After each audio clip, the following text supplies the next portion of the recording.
Welcome back नाजरीन हम मुज़ाकरात के बावजूद अफगानिस्तान में इस वक्त झड़पें जारी हैं। अफगान हुकूमत और अमरीका समेत दीगर इत्तेहादियों की जानिब से जंग बंदी का मुतालबा भी सामने हमने देखा था। हम तालिबान ने मुज़ाकरात की मेज़ पर आने से कबल ही आर्जी जंग बंदी का कोई जिक्र नहीं किया था।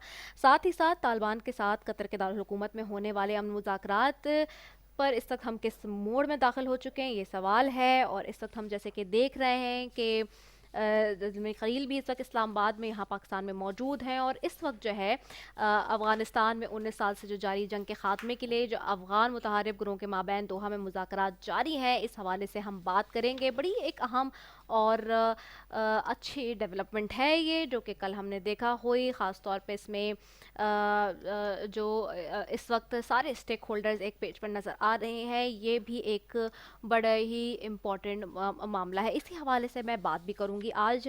और इस वक्त हमें ज्वाइन करेंगे lieutenant general retired Amjad Shoaib साहब हैं, उनको खुशामदीद कहूँगी। बहुत शुक्रिया lieutenant general retired Mohammad Amjad Shoaib साहब, आपने हमें ज्वाइन किया। शुक्रिया जी। अमजद शुएब साहब, सबसे पहले तो मैं आपसे जानना चाहूँगी, ये जो इतनी बड़ी हम डेवलपमेंट देख रहे हैं, ख़ास तौर पे कल और आज भी अमन मुज़ाकरात के हवाले से, ख़ास तौर पे अफ़गानिस्तान और ये पाकिस्तान और ये सारे स्टेक होल्डर्स जो इस वक्त एक पेज पे हमें नज़र आते हैं, क्या कहेंगे इस हवाले से आप? सबसे पहले तो मैं आपसे जानना चाहूँगी ये। बिस्मिल्लाहिर्रहमानिर्रहीम।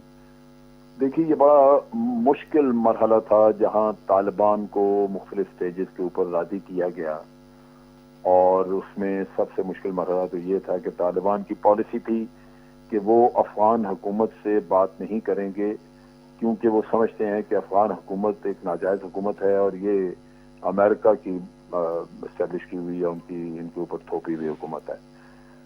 इन चीजों के इस सोच के बावजूद पाकिस्तान ने बिल आखिर उनको राजी किया, तैयार कर लिया।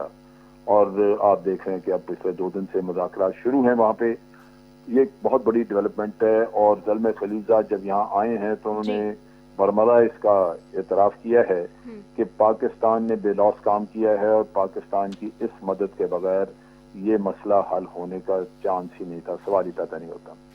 अब बात यह है कि ये प्रोसेस आगे बढ़ेगा नहीं बढ़ेगा, इसका क्या, इसमें कुछ रुकावटें मौजूद हैं।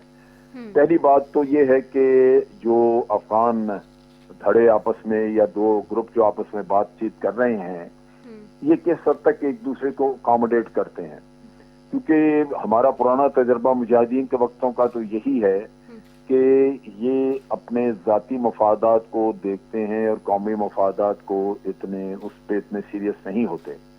दूसरी तरफ ये भी देखा है कि बहुत दफा ये इत्तफाक राय हो जाता है, किसी चीज से ऊपर मुत्तफिक हो जाते हैं, लेकिन जब बाद में कुछ अरसे के बाद फिर बात चले तो अपने अपने स्थान से फिर जाते हैं जी। वो भी एक चैलेंज रहेगा। लेकिन इन सारी चीजों से ज्यादा जिस चीज का खतरा और खदशा है जी। वो है स्पॉयलर्स का रोल, जिसका कि बार बार हमारे फॉरेन मिनिस्टर ने भी जिक्र किया है और मुख्तलिफ लोग इसके बारे में बात करते हैं। स्पॉयलर्स कुछ तो अफगानिस्तान के अंदर हैं और कुछ स्पॉयलर्स बाहर हैं मुल्क से। जो अंदर हैं उनमें नॉर्दर्न अलायंस के लोग हैं, उनमें आप देखिए उनकी एनडीएस है, पुलिस है, उनकी ब्यूरोक्रेसी है। ये लोग हैं जो कि इंडिया में जिन्होंने ट्रेनिंग की, इंटेलिजेंस के लोग हैं, उन्होंने इंडिया में ट्रेनिंग की, कई साल इंडिया में रहे, और ये काफी तादाद में लोग जो पिछले 15 साल में इंडिया रिट्रेन करके यहाँ भिजवा चुका है। चुनाचे उनमें इंडिया का असर रसूख बहुत है।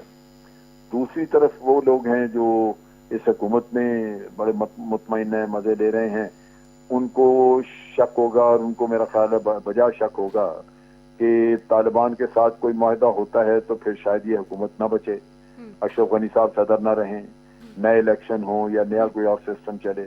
तो इन हालात में ये लोग भी नहीं चाहेंगे कि उनके हाथ से हुकूमत निकले, क्योंकि अपने जाती मुफादात सबको अजीज हैं, तो ये भी बड़ी मुश्किल पेश आ सकती है। और फिर ये कि भारत, बाहर से अगर आप देखें तो भारत ने यहाँ पे पैसा काफी लगाया है जी। भारत ने सियासतदान भी खरीदे, उनमें भी बड़ा पैसा बांटा।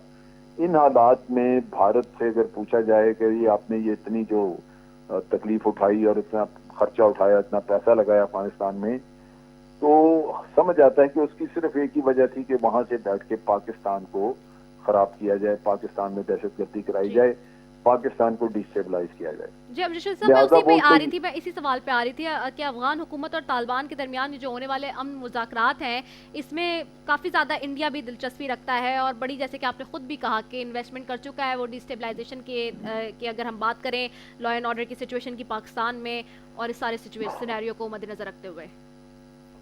देखिए ना, बड़ी सीधी सी बात जी है कि अगर तालिबान हुकूमत का हिस्सा बनते हैं तो तालिबान ने तो इस चीज की गारंटी दी है कि उनकी सरजमीन किसी और मुल्क के खिलाफ इस्तेमाल नहीं होगी, खासतौर पर दहशतगर्दी के लिए। तो ये तो तालिबान की जिम्मेदारी बन जाएगी कि वो यहाँ से उन तमाम ग्रुपों को निकालें जो यहाँ पे बैठ के, तो अफगानिस्तान में बैठ के दूसरे मुल्कों के खिलाफ काम करते हैं या हमारे मुल्क में टेररिज्म करवाते हैं। उस सूरत में भारत को नजर आता है कि उनकी इन्वेस्टमेंट जाया जाती है, क्योंकि उन्होंने इन्वेस्टमेंट कोई अफगानियों की मोहब्बत में थोड़ा की है। जी ये इन्वेस्टमेंट की इसी वजह से कि अफगानिस्तान में अफगानी इनको वेलकम करते हैं, जगह बन जाए, फिर उसके बाद ये पाकिस्तान के खिलाफ काम करते रहें। तो ये एक अब इंडिया को एक खास मायूसी है जिसकी वजह से वो कोशिश करेगा यहाँ पे अमन को खराब करने की। उसमें उसने 2-3 जो कदम उठाए हैं पहले, उसमें आप देखिए कि पिछले दिनों जो गुरुद्वारा पे, सिखों के गुरुद्वारे पे काबुल में हमला हुआ, इसी तरह काबुल में एक मैटरनिटी वार्ड पे किया और भी एक दो, ये सारे भारत ने कराए थे और इल्जाम पाकिस्तान पे लगा दिया और कहा जी ये अमन चाहते नहीं है। अब आप देखिए कि एक मलेशिया तैयार की जा रही है वहां पे नॉर्थ में, क्योंकि अब इन तालिबान को हुकूमत में हिस्सा बनने का अमल जो है वो नॉर्दर्न अलायंस के लोगों को, ये जो ताजिक और उज़्बेक वगैरह, उनको भी पसंद नहीं है, वो भी नहीं चाहते कि ये हो।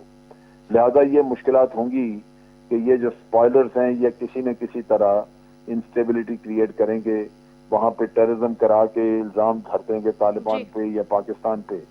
तो ये चीजें हैं जो कि अमन की राह में रुकावट बन सकती हैं। ठीक है। वरना पाकिस्तान ने तो बड़े पुरखलूस तरीके से इसकी सारे प्रोसेस को आगे बढ़ाने की कोशिश की है और हमारी तवक्को है कि खुदा करे कि ये इनके अज़ाइम नाकाम हों, ये जो स्पॉयलर्स हैं इनके ठीक अज़ाइम है। नाकाम हों और यहाँ पे अमन आए। ठीक है, बहुत शुक्रिया लेफ्टिनेंट जनरल रिटायर्ड अब्दुल साहब आपका। और जिस तरह से आपने कहा कि ख्वाह तो इसी बात के हैं कि ये पीस टॉक्स जो है वो कामयाब हों और यकीनन अपने किसी नतीजे तक पहुँचे। इसी के साथ जो अपनी मेज़बान इजाज़त, पाकिस्तान जिंदाबाद।